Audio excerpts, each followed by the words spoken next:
The world is full of billions upon billions of unique individuals. Some are rather average, some are downright evil, and still others stand out from the masses through their heroic actions or hearts of gold.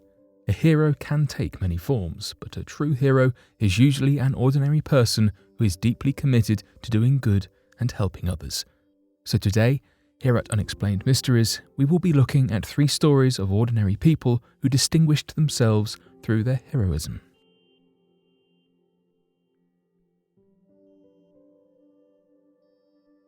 Dobrev Dimitrov Dobrev donated all the money he collected to charities, orphanages, churches, and monasteries.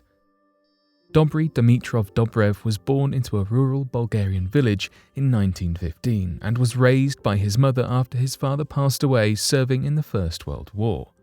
Upon reaching adulthood, he married and had 4 children with his wife. During the 1940s, a bomb landed near him and caused him to become almost totally deaf. Although during his life he was greatly spiritual and spent much of his time talking to others about his faith, it was not until his later adulthood that he became heavily devoted to his Orthodox faith and eventually pledged his entire being to his spirituality and serving his God in the Orthodox Church. After the passing of his wife, around the turn of the century, he decided to dedicate even his daily activities to the church and donated all of his possessions, devoting his life to serving faithfully. Essentially becoming a beggar by choice, he lived in a small room of the St. Cyril and Methodius Church in his rural village of Belova, Bulgaria, which was furnished with only a bed and a table. Each day he would awake at sunrise and don a threadbare jacket and worn sandals, grab a small wooden box for collecting donations, and would walk 6 miles to the nearby Sophia's Seven Saints Church or the Alexander Nevsky Cathedral. Once there, he would stand, hunched with age, on the steps for hours throughout the day, collecting donations for the cathedral and other nearby churches and monasteries. Although he was devoted to collecting these alms for the churches, he also became known for his kind heart and willingness to strike up a conversation about his faith with anyone who stopped by, whether they were able to give to him financially or not. He became a fixture in the town, his stooped figure as much a feature of the cathedral as its golden dome, and for 25 years every single coin that he collected was donated back to the church or to neighbouring monasteries, himself living only off a government pension of €80 a month, or about $96. Eventually, his donations became so large that in 2009 he became the Alexander Nevsky Cathedral's largest private donor, not including the considerable amounts that went to neighbouring churches. However, arguably, the largest impact of his actions was made by his mere presence and what he came to symbolise for the people of Bulgaria, a country fraught with deep poverty and corruption. Although he never sought to make a name for himself, consciously attempting to live a simple life away from the public eye, locals dubbed him a living saint and referred to him as Grandpa Dobry. He became a beacon of hope and a symbol for his countrymen that there was still goodness left in the world, and unknowingly developed a following of several thousands through Facebook pages set up by his fans. Street artists painted murals of him, and the media closely followed his donations, good deeds, and kind heart. Locals stated that they never saw Dobry begging for money, and that people donated because of the respect and love that he showed them. He made the 25-kilometre commute into the town every day, even as he passed his 100th birthday. He died in February 2018 at 103 years old, leaving a legacy of love and true heroism behind him.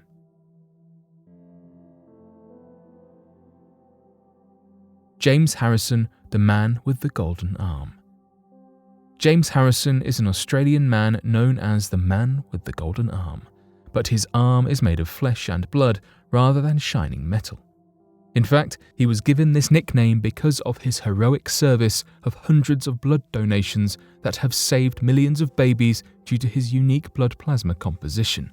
It all began when Harrison was 14 and had major surgery in which blood donations saved his life.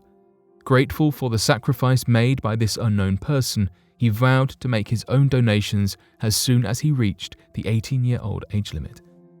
After his first few donations in 1954, they discovered that his blood plasma had an unusually high number of antibodies for the DRH group antigen. The Rh group is a system of proteins on the surface of red blood cells and is responsible for the development of the condition known as HDN, or hemolytic disease of the newborn, where Rhd negative mothers develop an immune response against their Rhd positive babies, which can result in a deadly form of anemia known as rhesus disease.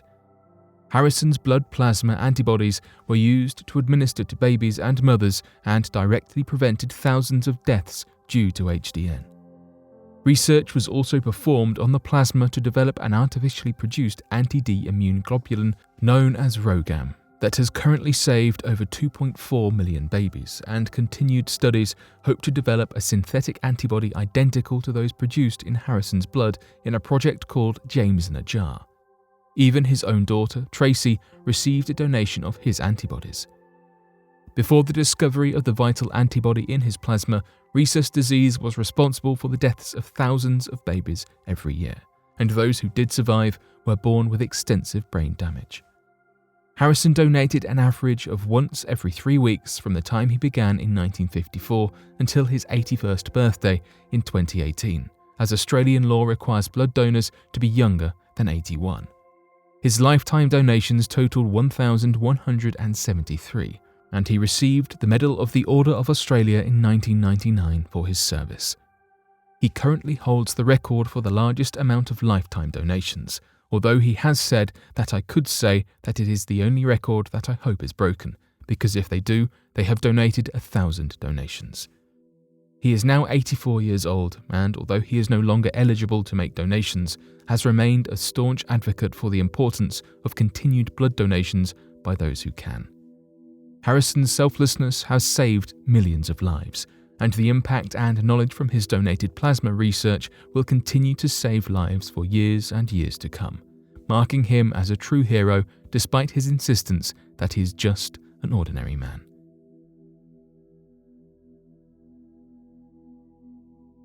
Tilly Smith predicted tsunami. Not every hero is someone performing elaborate and extensive good deeds, and not every hero is even an adult. Tilly Smith was only 10 years old when she earned the title of heroine by saving the lives of around 100 people. Tilly was a student at Danes Hill School in Oxshott, Surrey, where her geography teacher, Andrew Kearney, had been teaching his students about natural disasters such as tsunamis. He showed the class a video of a tsunami in Hawaii that occurred in 1946, and the bubbling, frothy sea and receding waterline that left an impression on Tilly Smith. 2 weeks later, she was vacationing with her family on the beach in Phuket, Thailand, when she noticed similar signs of frothy water on this beach. She became frantic and warned the other beachgoers and her family that she knew there was going to be a tsunami. And although people were first hesitant to believe such a small girl, as she became more and more insistent, they reluctantly began taking shelter in the hotel.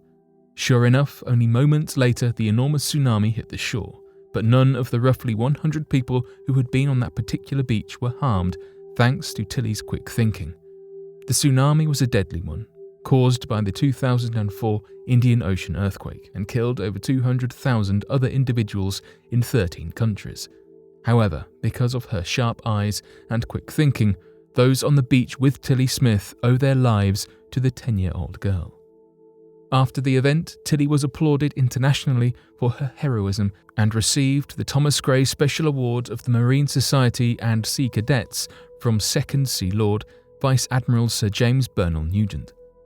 She was also named as the 2005 Child of the Year by a French magazine for young readers and became the namesake for asteroid 20002 Tilly Smith.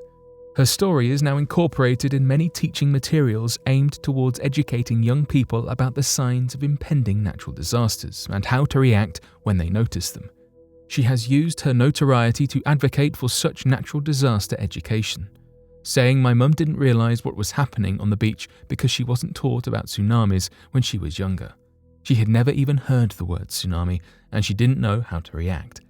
I think it's really important for all kids to know about tsunamis and other types of natural hazards.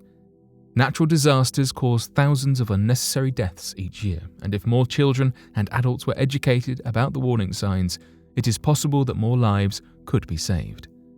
The hero is not always someone who possesses otherworldly superpowers or displays amazing and unique acts of bravery. Often, a hero is simply an individual trying to spread a little kindness in the world by doing what they know is right. The bravest, most inspiring heroes are those who are simply ordinary people doing extraordinary things.